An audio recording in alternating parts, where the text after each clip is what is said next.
YouTube channel. Pwede rin kayong manood sa Victory Global by Joel Encarnacion. So live na live po tayo ngayon sa ating talakayan dito sa ating BG Organic Farming System. So ito yung ating AgriTalk 101. Okay? So hindi ko na siguro pagtatagalin. Let's welcome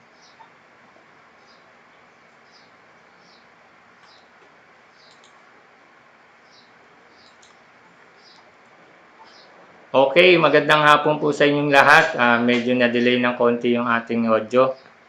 Okay, sana narinig niyo po ako ngayon. Welcome sa ating AgriTalk 101.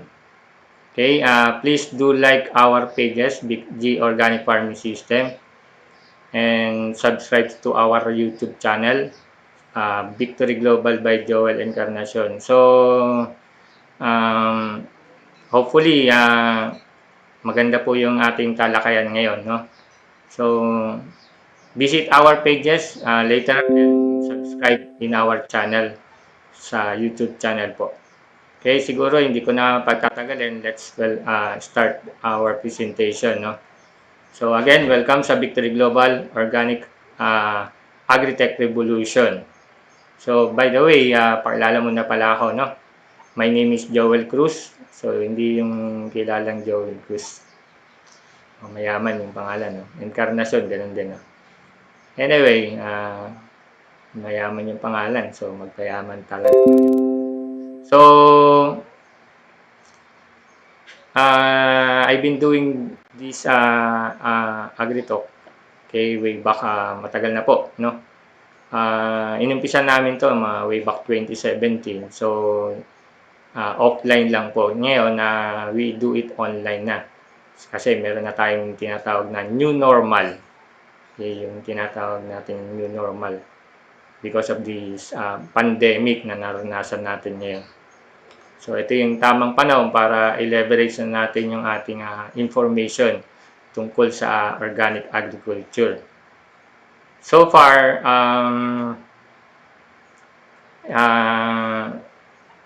maraming na nagre-request sa akin na gawin to, no? Pero hopefully, ngayon magkakaroon na tayo ng live presentation ngayon dito sa ating Organic Agritech Revolution. So, okay, let's start. Shout out sa mga listeners natin and viewers, no? So, maraming salamat sa mga viewers po natin ngayon, no? Yan. So, let's begin our presentation. Okay. So, ito po yung ating first talk ng ating AgriTalk for this year. So, BG Organic Agritech Revolution. So, every time I present, I will always say this quote and quote, no? I will help the Filipino organic farmers using this technology, Victory Global. Ang tanong kung tayo ba'y matulungan nito, will you? Gagawin mo rin ba siyang ipamahagi sa ating kapwa magsasaka? Hopefully, ang answer natin dapat sana yes, no? So, yan po. So, every week gagawin na po natin ngayon ang ating live presentation.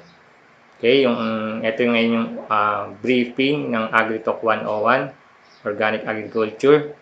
And then sa next week, yan, June 10, babuyang walang mabawang amoy. So, dapat let's keep on track na ngayon dito sa ating digital new normal. So, bibigyan natin kayo ng mga informasyon, teknolohiya regarding din sa mga agribusiness orientation. So, libre po nating mapapakinggan at makukuha yung lahat ng informasyon dito. Sa June 17 naman, pipilitin natin magkaroon ng presentation, lalo na sa mga syudad, no? Yung mga urbanidad. So, sa BPI, update ko lang kayo sa Bureau Plant of Industry. Meron po silang pinamimigay ng mga seeds, mga leafy vegetable seeds po yun, libre po yun, bisita lang kayo doon.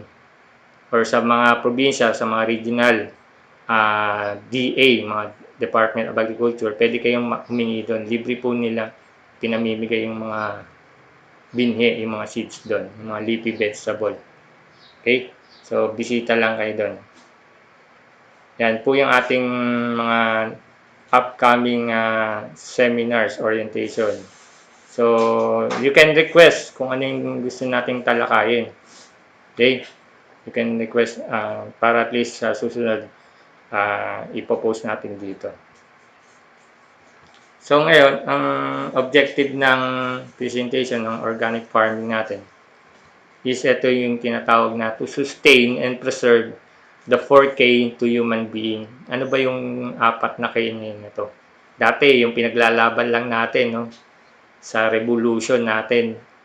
Okay? Yung KKK. Ngayon, nadagdagan na ng 3, naging 4 na. So, ano yung apat na K na to? So, una, yung kalikasan. Of course, ito yung kailangan nating ma-preserve, yung ating kalikasan. Okay? And then, next dito is yung ating kalusugan. Actually, ang kalikasan, grabe na po yung nangyayari sa kalikasan. So, super imbalance na po yung ating kalikasan. Okay? Kaya nga, dahil hindi na maganda yung nangyayari sa kalikasan, pati yung ating kalusugan, apektado na rin. And then, kung ang kalusugan natin hindi maganda, apektado na rin yung kabuhayan, at the same time, yung ating pag-unlad o yung kaunlaran. So, ito yung kailangan nating masustain and preserve sa ating mga buhay, no? Ngayon, tanong, paano? Okay? Paano natin masusustain? So, first and foremost, siyempre, kailangan nating malaman yung mga lesson learned ng ating mga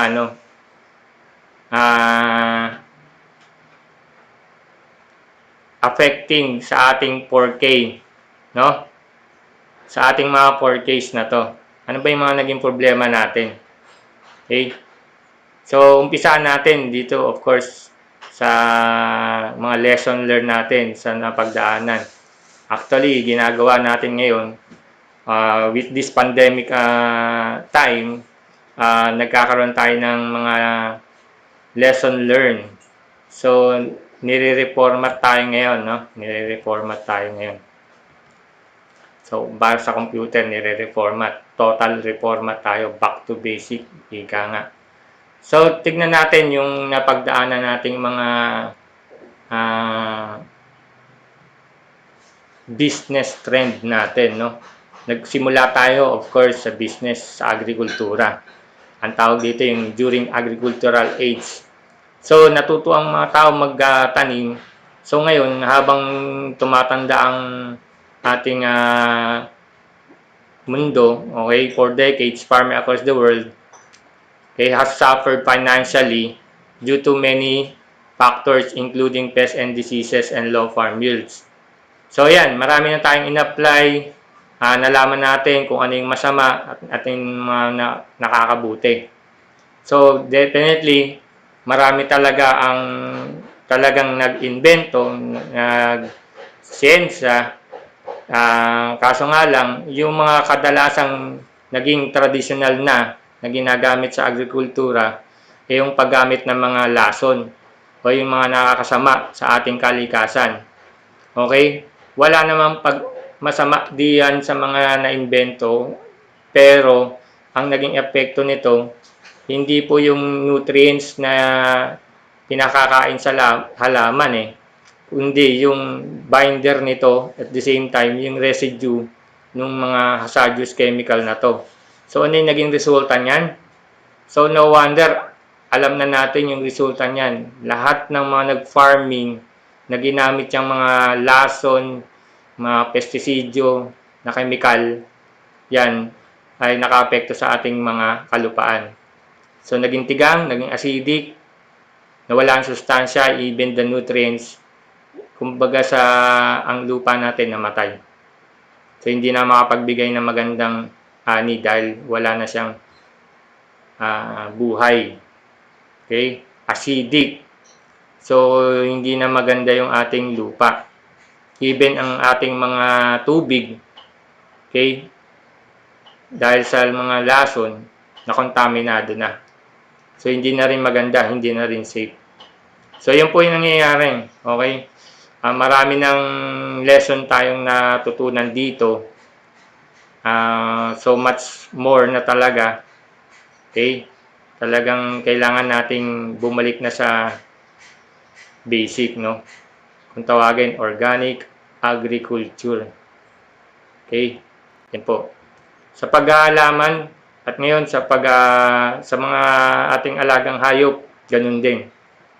So hindi na naging maganda yung resulta ng ating mga alagang hayop because of our technology na hindi na rin maganda. Okay? Dahil katulad ng genetically modified organism, so pinipinance pa tayo, no? Talaga naman. From binhi hanggang fertilizer. Kaso nga lang, lahat ng mga application ay nakakasama sa kalikasan. Sabi nga yung BT corn, ginagawang feeds para pakain sa baboy. Ang sabi nila, not for human consumption. So, ang tanong, sino ba kumakain sa karne ng hayop? Di po ba tayo? So, ngayon, marami nang naging resulta dyan. Hindi na maganda yung resulta ng sustansya ng ating mga kinakain karne. So much and so much diseases at sa mga sakit na nakukuha natin dito. Okay? So, ano yung naging epekto ng ating agrikultura? So, yung pag-apply natin ng mga ganitong klaseng technology, so, ang ating lupa naging acidic, nag-erode topography of land, nagkaroon ng mga invasive of plants, lack of microorganism and minerals and nutrients. So, nawala yung sustansya. So, malaking problema yan sa mga magsasaka. Okay? Talagang hindi na sila makaani na maganda dahil yung kanilang mga lupain okay, nasira because of the applying ng mga, lalo na yung mga nakakalason, no? Na pestisidyo, insektisidyo. Talaga naman. So, yan po yung nangyayari. Okay? Nawala po yung buhay ng lupa. So, ang nagdominante, yung mga mikrobyo dyan sa ilalim ng lupa, yung mga bad microorganism. Okay? Now, sa industrial age, okay, of course, wala namang masamang umunlad, maging civilized. Pero yung pag-rise ng mga manufacturer, transportation, nagkaroon din tayo ng malaking problema dito because dun sa mga waste materials and pollution na nadudulot nito. So, wala pong masama sa pag-unlad. Kailangan lang natin madisiplina kung paano natin may balik sa tamang pamamaraan yung mga nadudulot na itong mga material na to, yung mga waste materials and pollutions. So, more diseases evolve, continues to progress the health problem. So, maraming nagkakasakit na. So, iba't ibang sakit na yan. So, ano naging problema natin sa air pollution? Of course, ayan na po. Alam natin yung mga lung problems, even the solid and waste, grabe po yung mga ginagawa niyan. Okay, ako'y natutuwa dahil yung dating ganda ng Manila Bay bumalik sa pagtutulungan ng lahat, even yung mga LGUs and non-government organization, talagang nilinis nila yung Manila Bay. So sana tuloy-tuloy yung paglilinis kasi kailangan talaga meron tayong disiplina sa paglilinis ng ating mga nadudulot na pollution saka basura. So hindi lang yung tapon dito, tapon doon kasi tayo din naman talaga yung ibabalik din yung problema. Okay? Kay basura mo, babalik din sa'yo. Ika nga. So, even the health problems, kung wala tayong solusyon dyan, hindi natin treat yung mga waterways natin, even the solid waste, talagang magkakaroon tayo ng problema. Lalo na yung kalbo sa ating mga kalikasan. So yan ang mga nagdudulot ng mga landslide. So kailangan na better plan. Sa ngayon, let's think, sabi nga, may mga lesson learned na tayo, no? Sobrang dami na nating lesson learned. So we are reformatting ourselves, our land. So dapat ang i-apply na natin yung tama. With the right mindset and concept. And then i-apply natin lang yung mga tama. Okay? Para magkaroon tayo ng magandang resulta in the future. Okay? And now, dumating ang information and technology, hindi natin maawatan to. Okay? Yung computerization, talagang right now and then, talagang very continuous yung progressive nila, no? Innovation, no? So, with that, talagang even the climate change apektado na talaga. So, people facing more conflict in terms of health and environment. So, obvious na talaga yung health problem natin because of the environment condition na rin. So, yung climate change, grabe po yan, no? Grabe na po yan. So, yung mga habitat dun sa kanilang talagang lugar, naapektuhan na rin, no? So, hindi na nakakatagal sa sobrang init, talagang nangangamatay na talaga. Kasi nga, iba na po yung klima natin ngayon, no? Dati-dati, okay lang akong maglakad sa arawan. Ngayon, talaga naman, tumutusok hanggang buto yung init. Hindi ka makatagal. So, severe typhoon. So, yan, dumating na eh. Yolanda. Naranasan natin yan sa Yolanda, no? So, pwede pang may more to come na malulupit na typhoon kung wala tayong gagawing correction sa ating kalikasan. Okay? Frequent earthquake because of the climate change and epidemic health problem. Ayan. So, dati, 2017, sinasabi ko, grabe na yung mangyayaring epidemic problem natin sa health. Dating simpleng kagat nga ng lamok, hindi natin dati-rate. Ngayon, pag kinagat ka ng lamok ngayon, hindi ka na magkandatuto, do? Bakit? Kasi pwedeng maging dengue at madaling ikamatay ng mga tao, no? So, yung simpleng kagat ng lamok ngayon, hindi na ang tao dito. Hindi na rin safe. Lalo ngayon, may mga from Ebola, SARS-CoV, ngayon COVID-19. So, wala pang vaccine. So, pandemic ang dumating sa atin ngayon. So, grabe na po yung talagang lesson dito. So, we need to upgrade ourselves. Okay, we need to cultivate our mindset. Okay, cultivate our mindset sa tamang pamamaraan na po. Alam na natin yung mga pwedeng may dulot na wars sa lahat ng gagawin natin at yung may ikabubuti nito. So, choose the right thing. Di ba? So, yan po. Okay? Epidemic health. Okay? Yung 5G. So, marami pong nababalita na yung mga frequency natin talagang nakaka-apekto. So, kung hindi tayo magkakaroon ng pagbabago, okay, our future is, yan, kitang-kita na natin ang mangyayari. Yung mga pollution, yung mga plastic waste, lahat ng mga solid waste na pupunta sa karagatan, kinakain na ng mga hayop, nangangamatay.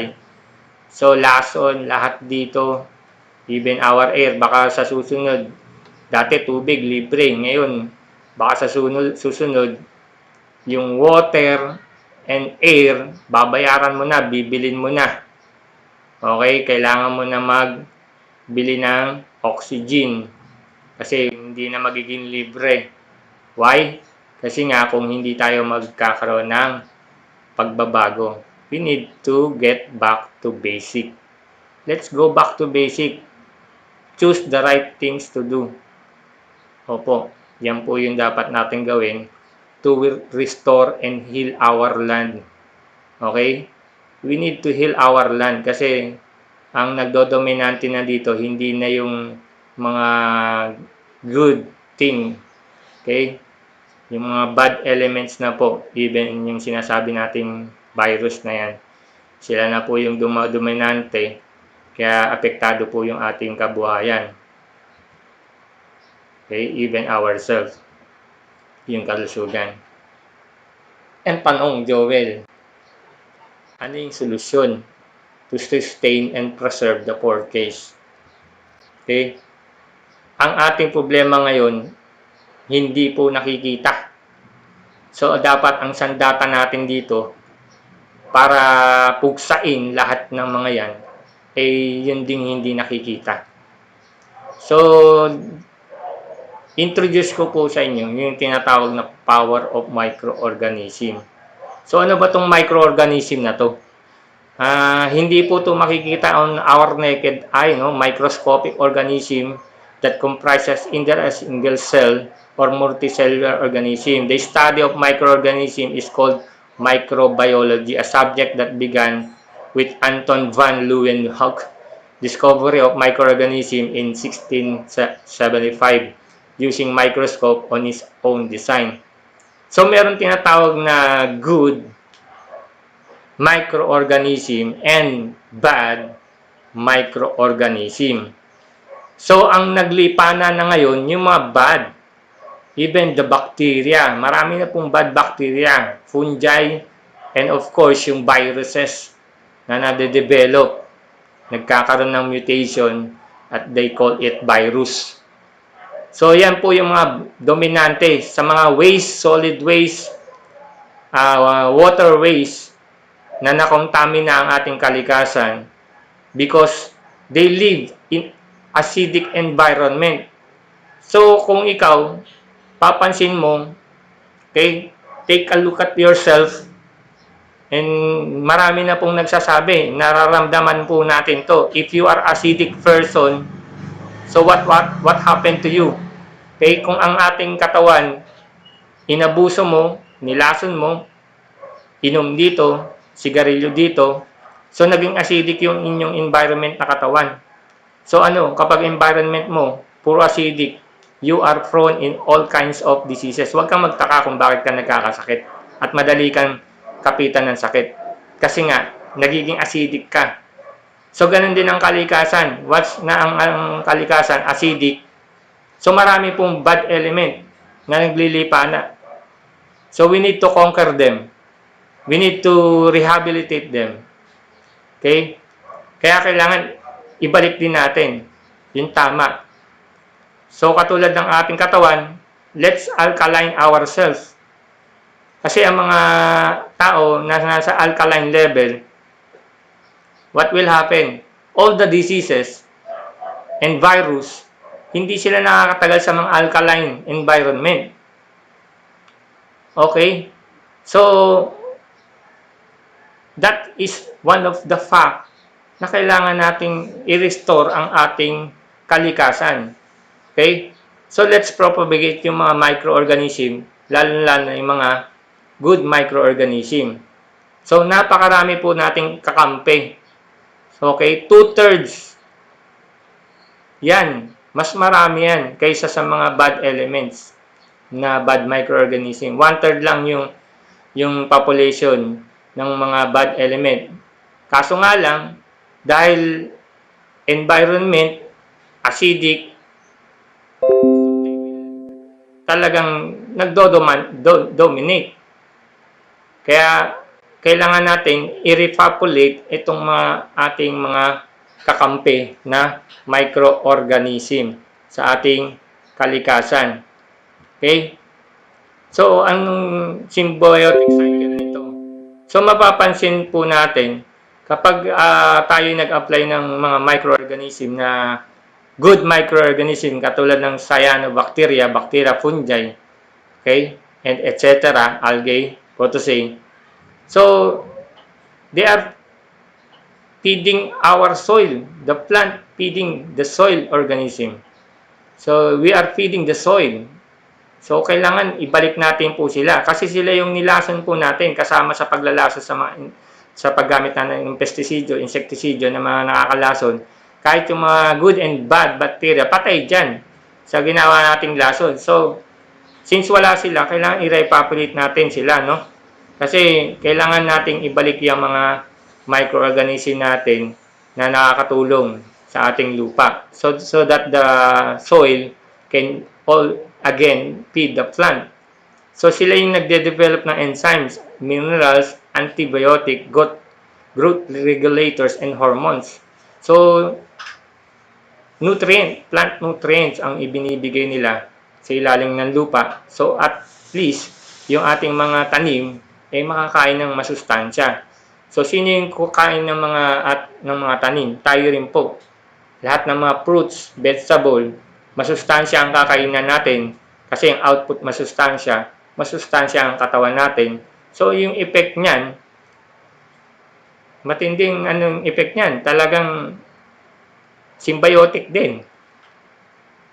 Ibig sabihin, katawan natin, mapapakinabangan din natin yung mga kakainin natin kasi hindi puro lason, hindi puro insektisidyo ang content ng ating kinakain na prutas at halaman at the same time, yan nga, yung gulay. Diba? So, yan po lahat. Okay? Symbiotic cycle. Ang ginagawa niya is to condition the soil, ibinabalik yung alkalinity, growth of good microorganism, pinararami niya uli, increased nutrient assist nutrient absorption. So, yan po yung kanyang ginagawa sa ating symbiotically cycled. How it works? So, as growth development enhancer, okay, sila po yung nagko-convert ng soil nutrient to its preferred nitrite form. So, yan po yung ginagawa nila. Okay? Kino-convert nila, binabalik nila sa natural ulit para pakinabangan ng ating mga halaman. It activates multi-application of microorganisms, accelerate growth and development of plants, leading to earlier physiological maturity and better yield. And helps the plant gibberellin kinetin-like hormones, giving the plant protection from pests and diseases. So, natural antibiotic din. And at the same time, as soil rejuvenator, binabalik niya yung pagkabuhaghag ng lupa.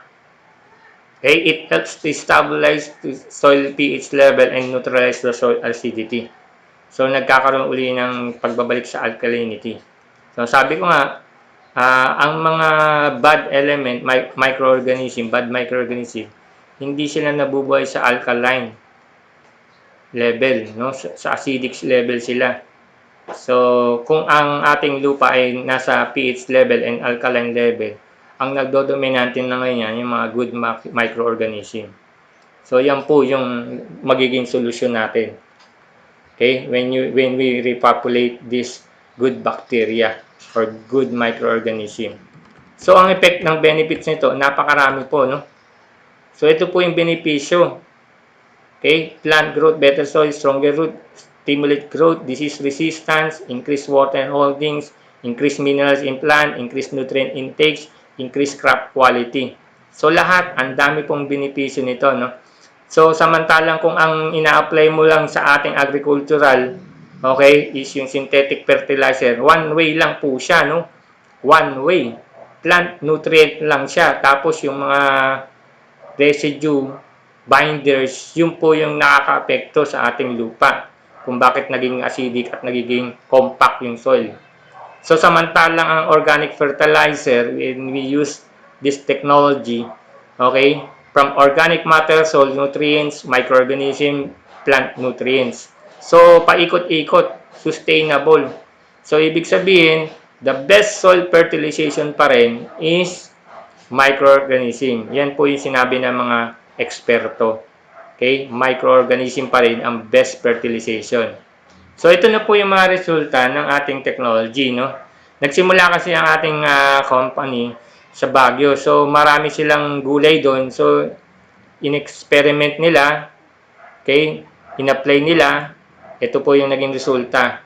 Hanggang na-applyan sa mais. Hanggang ma-applyan sa rice. Ito yung rice production natin na resulta. Kasi nga ibig sabihin, ang Pilipinas, yan po yung pangunahing agrikultura natin. Ang palay production o rice production. So, marami na pong resulta ang naidulot na maganda by using this technology. At sa mga urbanidad, okay, we are conducting organic soil mix. Napakaganda po ng organic soil mix. Okay, yung mga gumawa, talagang nakita nila yung napakagandang resulta ng kanilang mga tanim. So, even the leafy vegetables sa urbanidad, pwede ka na magtanim sa iyong mga paso. So, yan po, pwede mo ilagay yung magandang lupa sa paso o sa anuman. Then, ilagay mo yung mga itatanim mo dyan. So, sa urban farming. So, makikita natin, ito po yung ating resulta ng ating production sa rice, no? Talagang lundo yung bunga kasi nga from tip to toe may laman po siya. Saka yung number of tillers niya napakarami.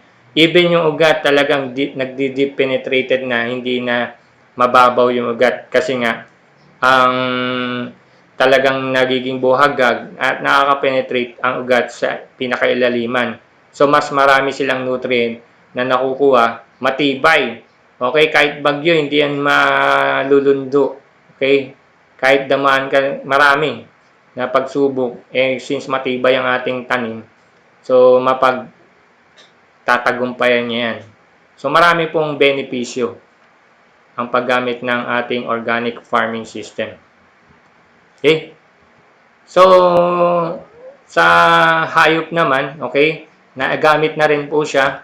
Okay? Napakaganda rin po ng naging resulta.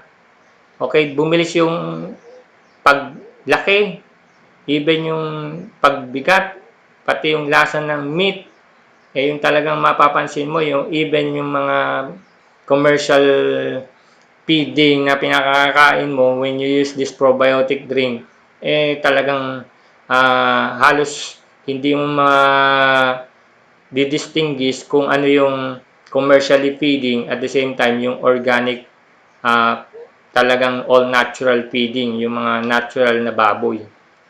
Okay? So, pareho lang halos ang lasa na. Even yung egg production, talagang bumabalik yun sa tunay na content ng ating egg production. So, mas malakas ang immune system nila, kaya susceptible din sila sa mga sakit. Okay? Ang good news, no chemical and hormones po yan. So, yan yung mga resulta natin. And then, ito po yung isa sa mga product natin na nakita ko po sa komersyo. Okay? Ang tawag ditong product na to is Full Harvest Microbial Inoculant. Okay, this is a solid base microbial plant growth promoting containing plant growth promoting bacteria. So it is a microorganism. Okay, this is a good bacteria. Okay, good bacteria nga. So according to UP Los Baños Biotech, nung pinalaboratory nila to, nakita ng mga taga UP Los Baños Biotech yung dominant bacteria na nandito sa loob ng ating Full Harvest Microbial Inoculant.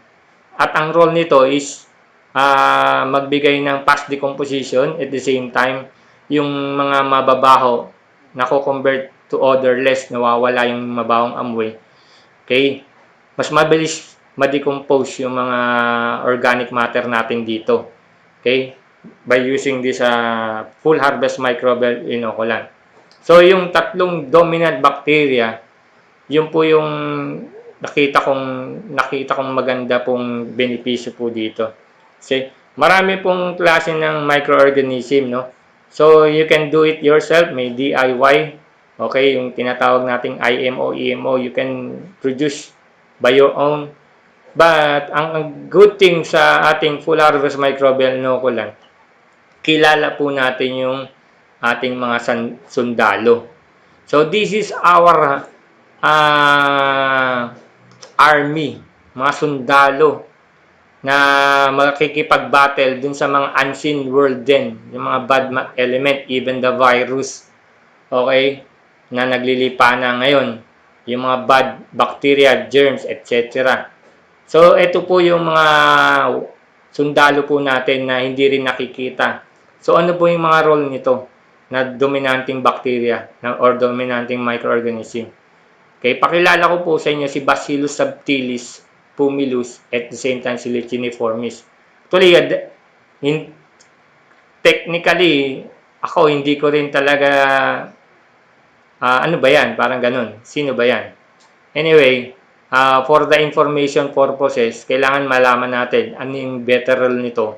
That's why kailangan nating i-repopulate at ibalik itong mga to sa ating kapaligiran or sa ating kalikasan.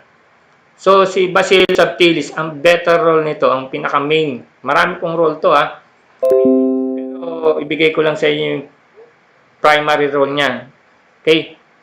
It converts soil nutrient into preferred nitrate form from even toxic chemical. So, yung mga lason, even plutonium, pag kinain yan, okay, yung mga waste na yan, may mga lahat ng ating waste, okay, anong mangyayari? Kino-convert niya into its preferred nitrite form. Yung mabalik. Imagine, parang magic, nalilinis. Okay? So, ang good thing, hindi tayong nag-create niyan. Kahit wala pa tayo, mas nauna sila sa atin. Okay? Tayo ang huling nilalang ng Panginoon eh. So, sila yung mga nauna dito. Mga microorganism, mga good bacteria. So, kino-convert nila yung mga waste material into preferred nitrite form. Even the organic matter. At the same time, si subtilis, kung tawagin ko nga to Superman, nitrogen fixing bacteria. So, grabe, no? Yung better role ni subtilis. So, we need to repopulate this kind of microorganism. Okay, si Pumilus naman, at the same time, si Licheniformis, si Pumilus nagre-release ng natural antibiotic. Ito po yung primary role niya. And at the same time, si Licheniformis eliminate and control nauseous and irritating odor. Kaya yung mga piggery, yung mga mababahong mga kulungan, the poultry, once na nandito po yung Licheniformis, inirepopulate mo yun sa inyong mga kulungan, yung mga amoy na masasangsang, nawawala, parang magic because of the existence of Licheniformis. At the same time, si Fumilis naman, ang nag-release naman ng antibiotic kung may sakit yung hayop. Even yung ating mga kapaligiran, yung ating lupa. See, nagkakaroon din siya ng role, si Licheniformis, ng fast decomposition. Mas mabilis siya magpa-decompose ng mga organic matter. At si Fumilis din, he protect the environmental stress. So, climate change. So, we need to rebalance. May balik natin yung tinatawag na rebalancing. Okay? May balance natin uli yung ating environment. So, ito yung pag-asa po natin para may restore our land, to heal our land, our soil. So, these three dominant bacteria na makikita po yan sa ating full harvest microbial inoculant. Hindi lang po yan ng ating microorganism sa full harvest microbial inoculant. Napakarami po. Okay? So, yan po lang yung in-identify ng ating Euphilos banyos, the three dominant bacteria. Okay? So, okay. So, let's proceed sa next benefits ng ating microbial inoculant. So, napakarami na po nitong mga benefits, no? So, ang pinaka-paborito ko po dito is yung environmental friendly. So, napakarami. It produces healthy plants, resistant pests and diseases, and growth, increase development and accelerate growth of the plant, increase quality of crop in terms of color, taste, and size, neutralize soils, improve soil structure, etc. So, ang last yung reduces the requirement of inorganic fertilizer and other chemical-based products. So, that is our benefits. Ngayon, tanong, Joel, paano naman siya ginagamit? So, napaka-simple po at very simple lang po yung paggamit at pag-apply nito. Okay? 1 kilo Okay, tandaan nyo lang, 1 kilo. Okay, maglalagay lang kayo ng added 1 kilo rin na brown sugar, or kung hindi naman ay yung molasses or brown sugar. Okay?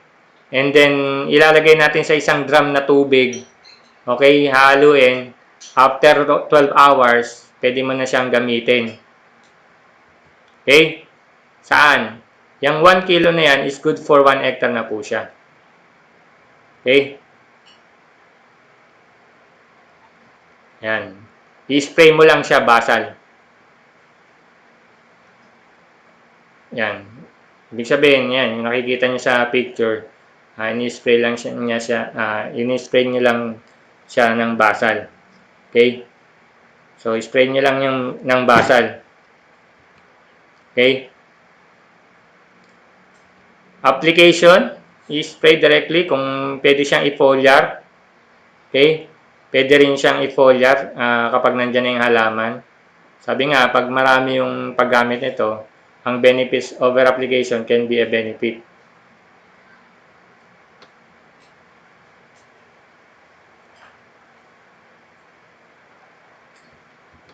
Okay? Walang problema sa pag-over application. Kaya ang kailangan lang natin is yung tama lang. Okay? Para may budget natin yung ating gastusin. Kasi ang paggamit naman ng sa ating mga hayop, okay, ginagawa natin itong probiotic solution. Okay, yung una, timpla yun sa halaman. Ito naman, pantimpla sa painom sa ating mga livestock or poultry, grazing, no? So, ito po yung ating solution. So, 1/4 kilo na full harvest microbial inoculant, 1/4 kilo na molasses or brown sugar. Nilagay ko lang siya, muscovado. And then, vitamin C. Okay? 10 kapsula. Tutunawin natin sa isang drum na tubig. After 12 hours, so pwede ready mo na siyang ipainom. So, yung 1 liter matured coconut juice, optional na po yan. Okay? Kung it's up to you kung gusto niyo lagyan na siya ng matured coconut juice, kasi meron ding ingredient na napakaganda po or na makukuha sa matured coconut juice. Okay, how to apply? Yung isang drum na yan, for 7 days, pwede mo siyang i-consume. Okay, as probiotic drinking solution. Ngayon, kapag medyo may mga amoy dahil sa mga dumi, okay, pwede mong lagyan siya ng yung isang knapsack load or 16 liter knapsack load.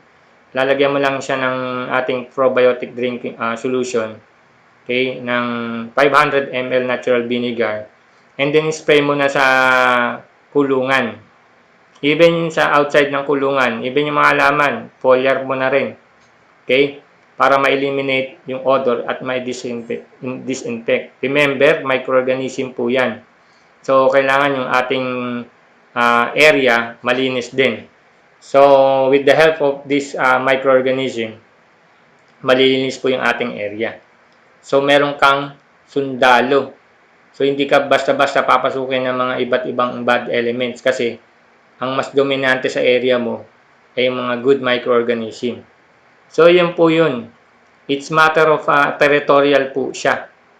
Kaya ka maganda ang teritoryo mo, marami kang kakamping sundalo, hindi ka mapepeste. So, sa mixture naman ng animal feeds, ganito po yan. So, 1/4 kilo sa 6 na sako. So, lumalabas, okay, ang presyo ng 1/4 kilo, okay, 300 pesos. So, lumalabas sa 300 kilos mix, 1 peso. Ganyan po siya katipid. Kung gagawin mo siyang feeds, ihalo mo siya sa animal feeds. Then, sa mga aquaculture naman, yung 100 grams po, okay, 1/4 kilo, pwede mong ipanghalo sa 6 na sako. Dissolve the 250 grams of full harvest microbial inoculant, pwede mo na siyang ipa-spray, iladlad sa isang hektaryang fish pan mo. And then sa ang timbang na ng inyong mga isda is 500 grams na, kailangan dagdagan nyo na po yung full harvest microbial inoculant. Gawin mong 1 kilo sa 2 sako or 100 kilos of feeds. So, yan po yung pang 3 hektarya mo na fish pond. So, yan po yung preparations. Okay? Application method, feed the animal as per normal with the feeds plus full harvest MI mixtures. Okay? Ito po yung gusto mag-feed. Maglagay ng feeds. Pero meron din tayong technology, kung tawagin, zero feeding technology. So, magpapalumot lang po tayo. So, sa land preparation, using this ating solution, so, magpaparami tayo ng lumot. So, meron po tayong protocol dyan. Sa next ating mga topic, magko-conduct tayo ng presentation sa aquaculture. Ibibigay po sa inyo yung protocol. So, yan po. Makikita nyo po yung naging resulta. So, mas maraming nakakain yung mga ating mga alagang sa palaisdaan or sa aquaculture. Yan po yung naging resulta. So, mabigat, malinamnam, masarap, healthy, walang halong chemical. Okay? So, yan, sa Pangasinan. Okay, umaabot siya ng 3 kilo. No? So, mas mabilis yung paglaki niya, pag bigat ng timba. So, mas mabilis yung pag-ani, mas mabilis din ang ating kaunlaran, kabuhayan. So, tingnan mo, makikita mo yung dinangkal pa, no? So, 2 dangkal. So, ganyan po kalaki yung naging resulta. Kung gusto mo pang commercial, pagbebenta ng pang commercial, yung mga pang isang kamay, ang laki. So, at least, nasa 1.5, pwede mo na siyang i-harvest. Huwag mo na paubutin ng 3 buwan. Ganyan po. Okay, meron po akong ipa-represent sa inyo. Okay, ito po yung naging resulta sa Candon Isabela. Tingnan natin, panoorin po natin. Yan. So, yan, self-feeding na. So, ay mo, green na green yung ating tubig kasi nga maraming kinakain. So, pwede rin mag-feeding siya. Kaya nasa nyo po, either commercial feeding or Doro, no? 30 days pag, okay, minsan up. Kaya mas na mag-tempisang ito. So, walang linis-linis. Gumamit ng 100% organic. Outfitting. Yan. Pwede kong ibigay sa inyo yung design. At the same time, yung housing technology, yung protocol niya sa next topic natin. We will try our best with information. Amod. Ng tanghali, pinakakain natin siya ng soup. Alagang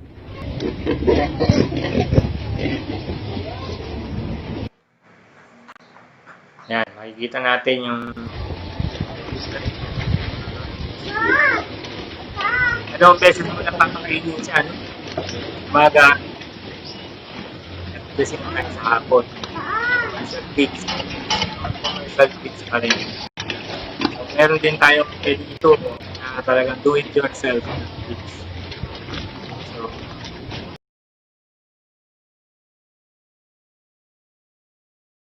feeds. So, let's start doing right. Okay, yung tamang process.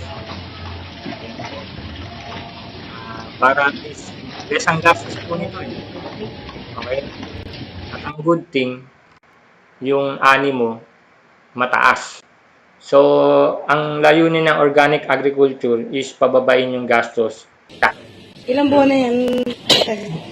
3 ko yan sa 28. Open mo yan, 3 lang. Nung pagdating namin, ang liliit. Magkano yung 2 months na yun na gastos na natipid mo? Pwede mo nang ibenta pagdating. Commercially, ang dating niyan, maraming alagang baboy. Okay, talagang malaki ang negosyo na to. So, expansion. Pwede ka magsimula sa 10 hanggang malakihin mo. Kasi importante yung area mo, malaki rin. So, nasa yun na yan. Okay? Ito rin yung isa sa mga gumamit sa Tacloban, no? So, napansin yung, ito, nanggandap to sa SM Mega Mall, no? Nagkaroon ng convention doon, sumali sila. Talagang nung una, talagang hindi sila makapaniwala, no? Naging malaki ang resulta ng kanilang pagbababoy. Nagulat sila. Kaya nung inilitsyon nila, so hirap na hirap silang ilitsyon dahil sa bigat at the same time yung laki. Batang-bata pa naman yung baboy kasi 3-month-old lang eh. Would you imagine? Kaya yung karne niyan, talagang pag nilitsyon mo, napakasarap. Kasi nang nagpunta po kami, bumisita po ako dyan. Ako mismo naka-experience. Nung lasa ng lechon, talagang grabe po yung lasa. Ang na-experience nung seservisyo dyan, okay, habang nagtitinda siya, na-experience niya yung salamin, hindi nagsebo. Hanggang matapos, naubos yung lechon, walang sebo. Yung kamay niya, pati yung salamin, nakikita mo yung salamin na yan, hindi na siya nahirapang maglinis dyan.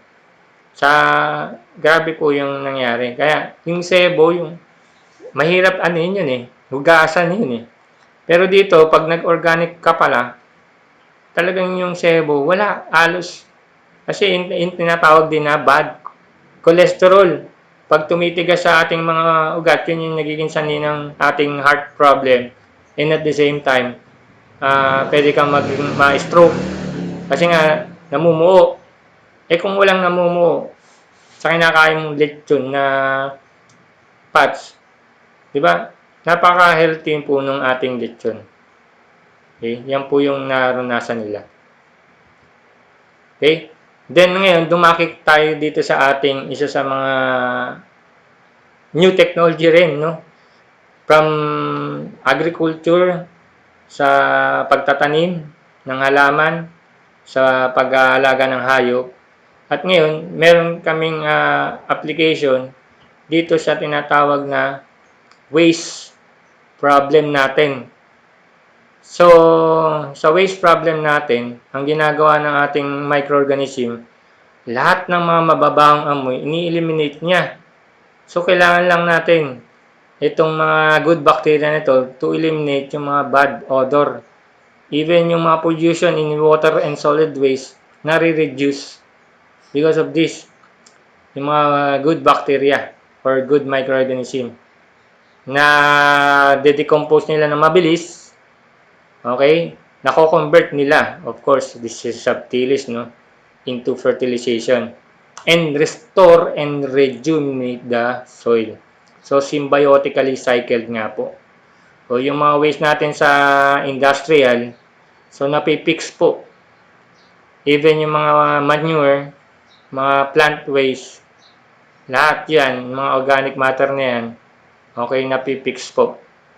At nagiging nitrite form uli na nagiging benepisyo sa ating ulit sa mga halaman. So, paikot-ikot yan, napaka-healthy ng ating environment. Kung ang ating environment healthy, healthy po yung magiging resulta ng ating mga kakaining prutas at gulay. Yung kinakain nating healthy na fruits and vegetable, lahat ng mga crops, even yung mga hayop na pinagagamit natin ng probiotic drinks, masustansya, lahat yan, pag kinain mo, masustansya rin yung magiging kalabasan ng iyong katawan. So, kung mataas ang nutrition na kinakain natin, mataas din po yung ating physical na pangangatawan. Malakas, malusog. Kung malakas at malusog, yung immune system mo, malakas. So, walang panama ang mga viruses kung ang immune system mo malakas. Di ba? Sabi nga, let strengthen our immune system so that we heal by ourselves. So, palakasin po natin yung ating resistensya. Sa paanong paraan? Of course, magsisimula yan sa lupa. Sa kakainin natin sa lupa, even sa mga hayop natin kakainin, na magbibigay ng nutrition, na makakain natin, kompletong nutrition, na walang halong pestisidyo, chemical, lason, okay? At walang halong mga dumi. Yan po yung may dudulot niyan. So, starting from the ground, okay, we have to make a choice. Choose this, Kailangan natin gawin yung tama. Let's apply the right things to do. Okay? So, ganyan lang po ang ating pinaka-solution. Okay? So, paano naman natin gagampanan para may balik yung ating nasirang kalikasan? Okay, ito po yung ating preparation. Okay, 111. Tandaan po natin yan. 1 kilong full harvest microbial inoculant, 1 kilong molasses, 1 kilong natural, 1 gallon na natural vinegar sa 1 drum. Okay, store overnight, then apply mo sa waste material mo. Solid or liquid waste material. Para bumalik uli sila into preferred nitrite form. Ma-decompose ang dapat mabulok. So, spray po natin in all affected area and then sa mga disinfectant at sa mga pag-eliminate ng odor. So, yan po, i-apply lang natin. So, ito po yung naging resulta. Okay? Pwede pala siya sa hayop, pwede sa halaman, pwede rin siya sa mga waste problem natin. Ito, supposed to be, sasara na po ito eh. Okay? Kasi nga, yung kanilang babuyan, siyempre may mga waste, supposed to be, gagawin nilang biogas. Hindi sila naging successful. So, na-imbak yung mga dumi. So, talagang sa buong kapaligiran, wala na, maamoy ng maamoy. So, they are petition for closure. So, with the use of our technology, na-eliminate natin yung baho, na-decompose, naging fertilizer, yung dating problema, ngayon, naging asset pa as fertilizer. Pwede, at pinamimigay nila dun sa mga magsasaka ngayon, yung na-decompose na waste material ng mga hog raising nila. So, yan po, sa mga waste material, pwede rin po. Ito rin yung nangyari dito sa ating Mindanao area. Kaya yung mga laman loob ng isda, katulad ng tuna, di po ba? So, naiimbak yan, dumadami sila, bumabaho, nadidecompose habang bubulok, bumabaho. So, mag-aalingasaw yan. So, with the use, again, ng ating solution, so, na-eliminate natin yung baho, at the same time, ayan, natuyo, nabulok, naging lupa uli. So, healthy yan. At pwede mo siyang i-remix sa iyong lupa. So, kung ipanamimigay nila ng libre yan, okay, sa kanilang karatig bayan or kanilang kapaligiran dyan sa area nila. So, malaking benepisyo yan sa mga magsaka kasi healthy yan at ma-rejuvenate din yung kanilang ng mga magsaka, ang kanilang mga soil because of this solid waste na laman loob ng mga isda. So, super duper ganda ng resulta niyan dahil kumpleto yan sa amino acid, no? Yung na-decompose na mga laman loob ng isda. Okay, na-convert into fertilizer again. So, wonderful itong ating mga benepisyo sa ating full harvest organic products. So, this is the benefits. Unang-una, this is organic base, complete fertilizer, chelate micronutrients, root and soil fertilizer, pwede siyang basal, pwede rin siyang foliar, and then we help the pest and diseases management. And good thing, this is a proudly Philippine made. Okay? And we support the Republic Act 10068, yung tinatawag na Philippine Organic Agriculture Act of 2010. Would you imagine? 10 years ago, meron na po tayong batas na bumalik na tayo sa basic, yung organic agriculture. Batas po yan, Republic Act po yan. Wala po kasing sumusunod dyan. Kaya, anong nangyari sa negosyo natin? Dati tayong exporter, ngayon importer tayo ng bigas. Kasi nga, pinipilit natin yung dapat natin hindi na dapat ipilit. Kasi wala silang choice. Nakagisnan na rin na raw nila yung paggamit ng synthetic fertilizer at ng lason. So, nung umina yung lupa, umina na rin kita. So, hindi mo pwedeng isisiyan sa gobyerno dahil ikaw yung nag-apply niyan sa yung lupa na alam mong hindi makaka-sustain, okay, ng matagal, pilit mong ginagamit dahil sabi mo nga, nakagistan mo na, naging traditional farming mo na siya. So, ngayon, ito na po, okay, yung RA 10068, okay, Organic Agriculture, okay, 10 years ago, na isa batas na po yan. At yung 2016 na Philippine Green Job Act, okay, sinusulong na rin natin. So, we need to obey our government right now kasi yan po ay nakakabuti para sa ating kalikasan. Okay? Sa ating kabuhayan, kalusugan, at kaunlaran. So, let's hand on hand together. Sabi nga, let us heal as one. We heal as one. So, join in our advocacy. Ibalik po natin yung tinatawag na organic agriculture that has helped the millions of our farmers using this technology, the affordable organic feed and fertilizer. So sana po, magsama-sama tayo sa ating advokasya na to, okay? Kasi po ito ay sustainable, eco-friendly organic farming. Okay, yung lupa mo, mawawala ka na sa mundong ibabaw, buhay pa rin yung lupa mo. Samantalang yung mga dati nating mga ninuno, nung in-apply nila yung naging traditional farming, synthetic, lason, so nung sila nakinabang, nung ipinamana sa mga anak, pinamana ngayon sa apo, wala nang napakinabangan yung apo dahil wala nang magandang nakikitang negosyo sa agrikultura dahil tigang na ang lupa. So napipilitan nilang ibenta ito at gawing subdivision. Kasi nga, pag binenta nila yung hektarya, milyon kagad. So, milyonaryo kagad sila. Kaso nga lang, hanggang sa kanila na lang yung kanilang milyon. Wala na silang lupang ipamamana sa kanilang mga generation to generation. Okay?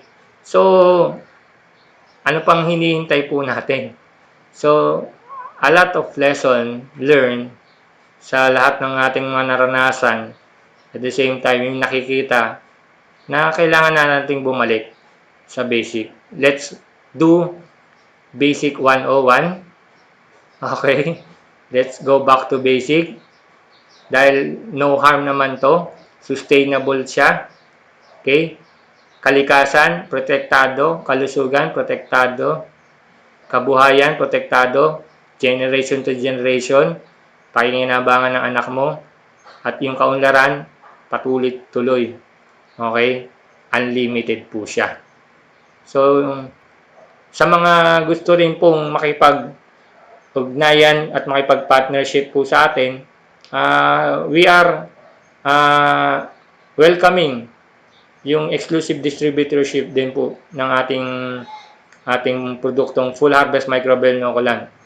Would you imagine if you are distributor also this, hindi lang user of this product, ito po yung naghihintay sa atin, no? Actually, hindi na yung 100 billion kasi lahat magbabalik sa organic agriculture uli. Okay, babalik uli sa agriculture. Tataas uli, mas mataas po yan. Mas tataas at tataas na po yan. Okay? Yan po yung magiging precious na ngayon, yung pagkain. Okay, agrikultura. Dahil napakahalaga na ngayon yan, lalo na ngayon sa nangyayari sa ating mga kalikasan, yung pandemya, no? Lalo na pag ang produkto mo, organic, healthy food, talagang very precious yan. Okay? Pag nalaman na ang iyong produkto ay organic, mas matindi yan sa ginto. Mas titindi yan sa ginto. Dahil alam nila yung magiging benepisyo niyan sa katawan nila para pananggalang nila sa mga dadaan at darating na mga pandemya. Kasi kailangan ang nutrition makuha nila sa kanilang katawan para to survive. Okay? Yan po ang naghihintay din sa atin. No? Okay? So, our new normal, yan na po. Digital, ICT, Information and Communication Technology. Di ba? Si Lolo, no? Grabe si Lolo. Mahina pa signal sa lugar nila kaya pumunta sa puno. So, this is our new normal. So, guys, okay?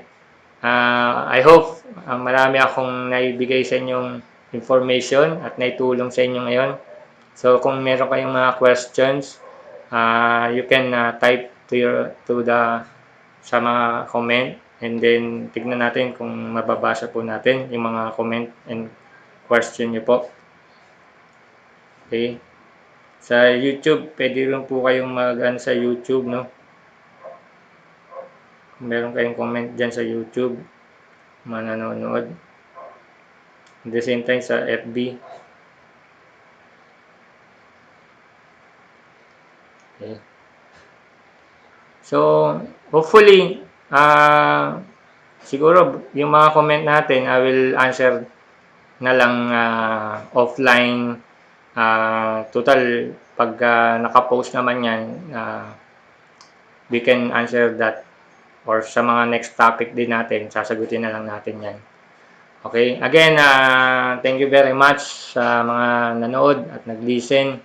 So, before I end, sana pagtulungan po natin to na ibalik yung basic, yung organic farming na lalo na, okay, ang bansang Pilipinas, okay, ito po yung inaasahan dahil this is the area sa buong mundo na napakahitik sa natural resources.